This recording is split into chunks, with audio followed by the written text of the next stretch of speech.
Good evening, Shortcuts. Stephen here. This is video 1 for the price list that will go out at 9 p.m. Wednesday, Sydney time. And this is a punk, classic rock and pop list.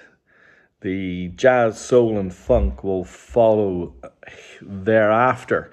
So, if you're watching these videos and you're not part of my club, send me an email, shortcutsrecordsaus@gmail.com, and I'll add you to the list.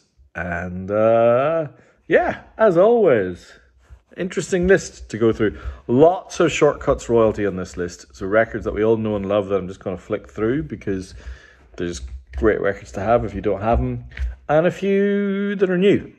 All right, I'm going to start off with one that is new that I would bet a very low percentage of you own. But this is a really interesting record. So I would not consider myself to be into anarcho-punk. I'm not really punk very much at all. But I have collected up a few interesting records over the years. And this is one that I thought I'd share with you. And it'll go on the list on Wednesday night. So, Crass, probably most famous for their, is it third or fourth album, Penis Envy? But their second record, Stations of the Cross, is also a very, very intriguing and interesting record. So, like Penis Envy, the cover comes in the form of a large-scale poster.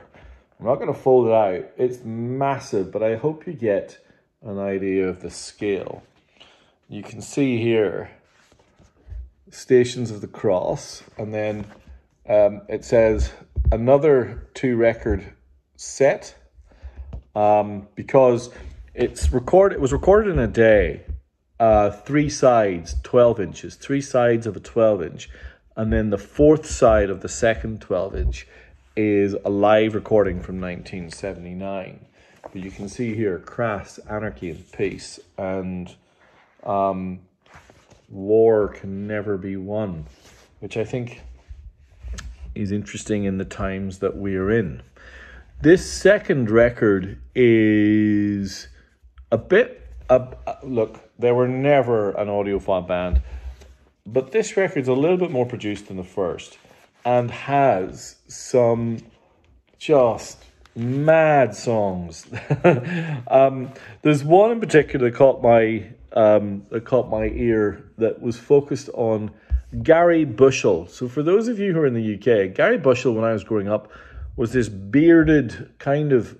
He obviously was in the music industry, but he had maybe he was an A&R man, and anyway, he found himself in a media profile, and slowly but surely became this kind of Daily Mail, kind of right-wing propagandist. And this song, Hurry Up Gary, 100% predicts that. I love the opening line of the second track says, some people said we're trash, we're Crass, not the Clash. Kind of pointy. So you get lots of kind of anarchic guitar and kind of screaming vocals, but because this is a UK first press, and therefore comes with the 2 double albums, it's pretty rare. And if you're into this type of music, I think a bit of a killer piece, particularly because it comes with the original stitch-on patch that came with only very few UK first presses. So I think that's rather special. And albeit not a typical lead-off record, I think that is worthy of discussion. Now, it is uncompromising. Mostly male vocals. Penis Envy, there's a lot more female vocals. Yeah, very, very interesting and challenging and cathartic listen. I put it on loud probably 3 months ago, and it was about 0.7 of a second before Melissa reacted allergically. It was like, turn that SH1T off.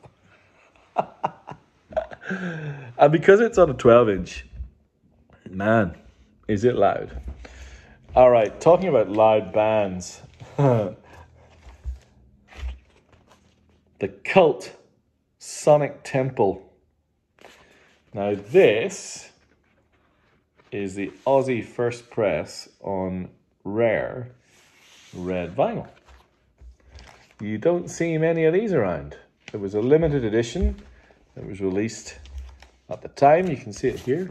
The Cult limited edition Sonic Temple.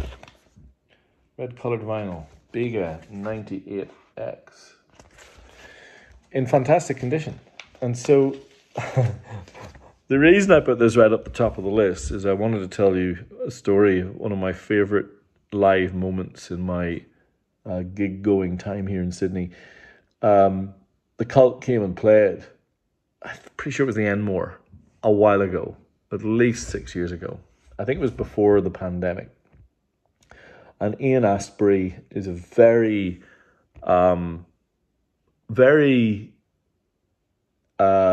I'm sincere is not the right word.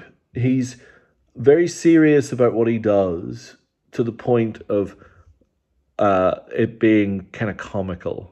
And at one point toward the end of the concert, he launched into this very dramatic and heartfelt soliloquy about the genius of Michael Hutchence and how this had been, and that Michael had died in Sydney, and that it was just down the road, and he touched his heart, and he was emoting on the stage, and someone yelled up, "Cheer up, mate.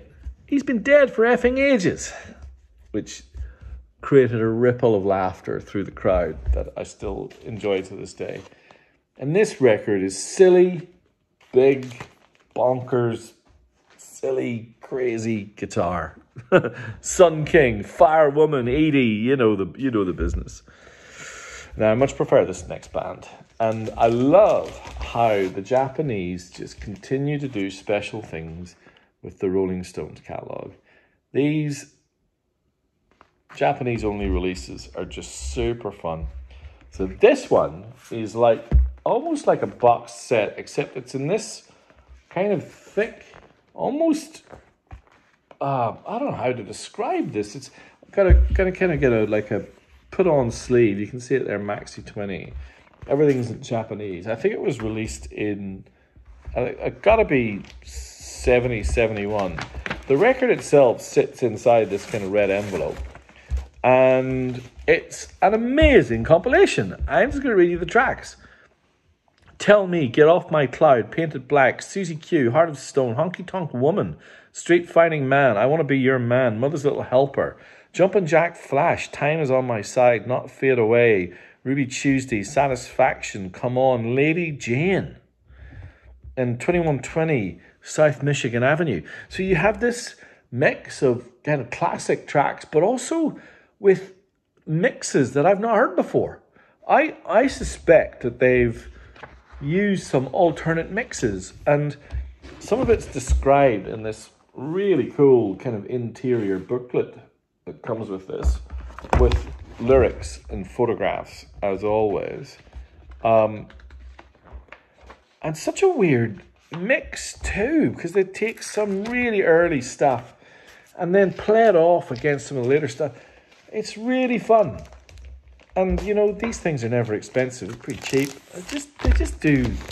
Just a cool thing. Look at that picture. I just love it. Lots of those types of things.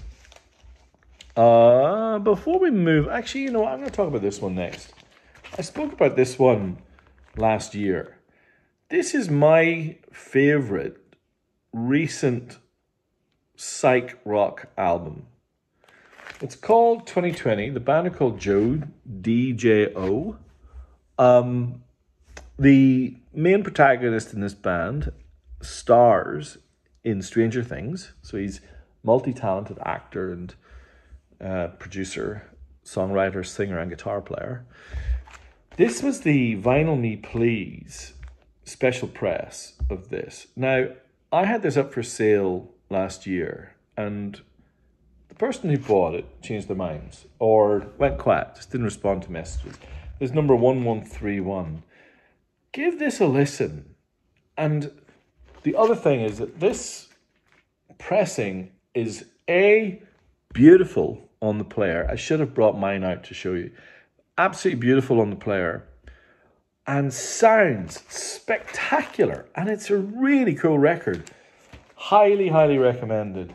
Very desired on Discogs. The prices are a bit nuts, but I won't be going anywhere near those prices. But it's really, really good. All right. Now, UK first presses of Black Sabbath are kind of like a holy grail in this household. And I've got the UK first press of Born Again, the Black Sabbath record done with Ian Gillan, who of course is more famous for his work with Deep Purple. Now, Ozzy Osbourne is on record as saying that this is his favourite non-Ozzy Sabbath record. Now look at this, it's on the Vertigo label, but look at that label. It's just a really cool thing. It's a really sludgy, kind of groove heavy, bassy record. It was really well received when it first was released and did really well commercially. So yeah, a little bit of a cult favorite. And I remember this sleeve making its way into an NME article that I cut out, had on my wall for ages, which was the most controversial record sleeves of all time. Yeah. By the way, for those of you who are into controversial record sleeves, I have a Japanese first press of the Scorpions Virgin Killer that I cannot put in the video for obvious reasons for those of you who know the sleeve.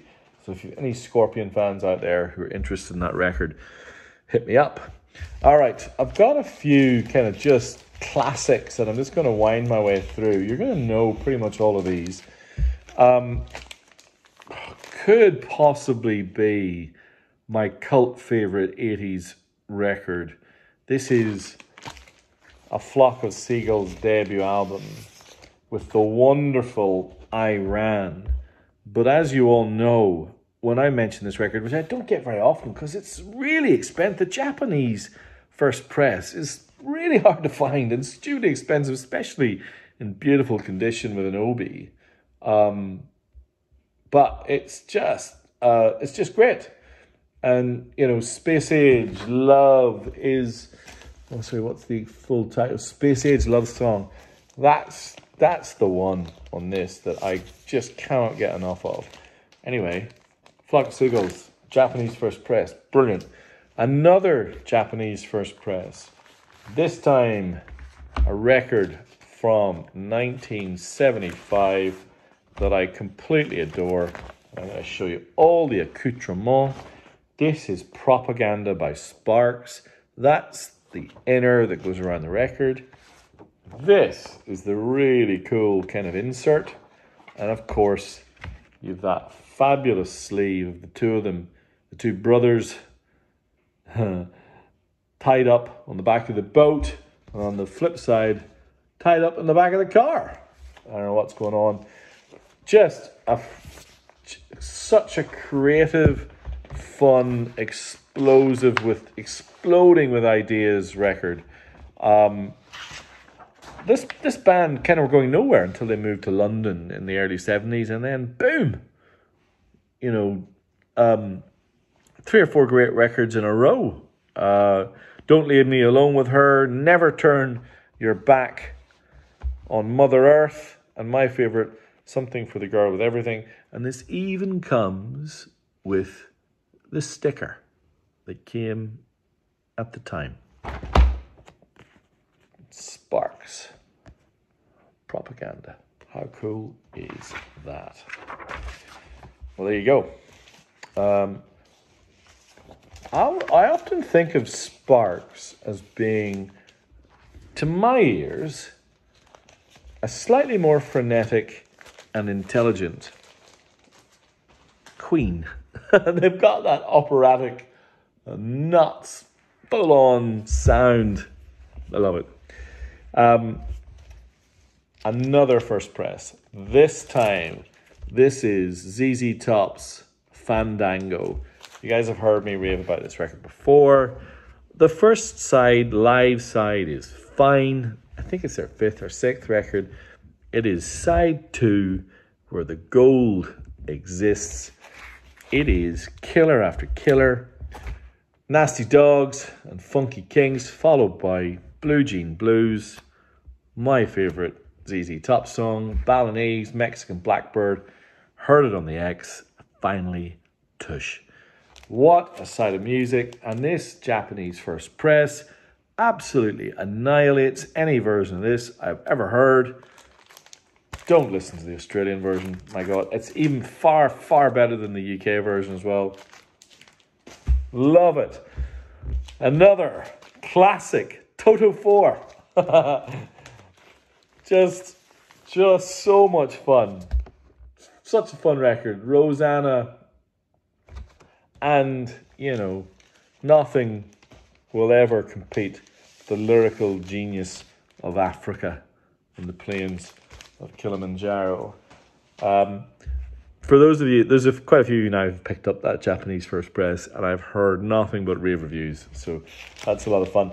And I'm just gonna put this one in as well. Boston, Japanese first press. Again, an absolute stone cold 70s classic that is actually a really good record. And again, compared to how thin and bottomless the Aussie version is the Japanese first press is a delight.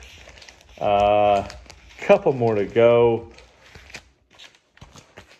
Grand Funk, We're an American Band, which I think this has to be their best album. The gold foil being, you know, pretty much everything you need, including this really, some might say, unnecessary inner, which became poster in some versions. Here, complete with the booklet, but most importantly, this comes in the original gold transparent vinyl to go with the cover. And you know what? This gold transparent vinyl sounds great. I don't know how the Japanese pulled off their transparent vinyl trickery, because it sounds so good. And I know their red transparent vinyl is much more famous than their gold. But how good does that look? It sounds great. And it's not expensive. All right. Now, last week, quite a few of you missed out on the Led Zeppelin 3 special pack with the singles and stuff. Now, next week, I've got Led Zeppelin 2 with Obi, with poster, with the original single of Whole Lotta Love from 1970. And that's something to watch out for. But for those of you who missed out, I have a pretty nice, it's a little bit faded, but it's a pretty nice copy of Led Zeppelin 3, the P8005A press. What have I got to finish with? I've got a really, really pristine copy of Simple Minds' Sparkle in the Rain. And finally, I'm going to finish with 2 Beatles records. This is the Japanese first press of... Is it the first press? Oh, actually, I'm not sure. I have to double check. But it's the Red Album, complete with Obi, in lovely condition with the magazines and all the bits and pieces. And then finally, just a reminder, I've got some of these. This is the recently released 3LP version of the Blue Album, which adds, by the way, a whole bunch of songs that aren't on the original 2-album press. There are 9 additional tracks, and one of those is the Now and Then AI-generated John Lennon song that was released a few months back. So there you have it. That's the rock and pop. And anarcho punk. So hopefully something there for you to latch onto. And yeah, keep an eye out for list 2. And thank you for watching as always. List will go out 9 p.m. Wednesday Sydney time sharp. Bye-bye.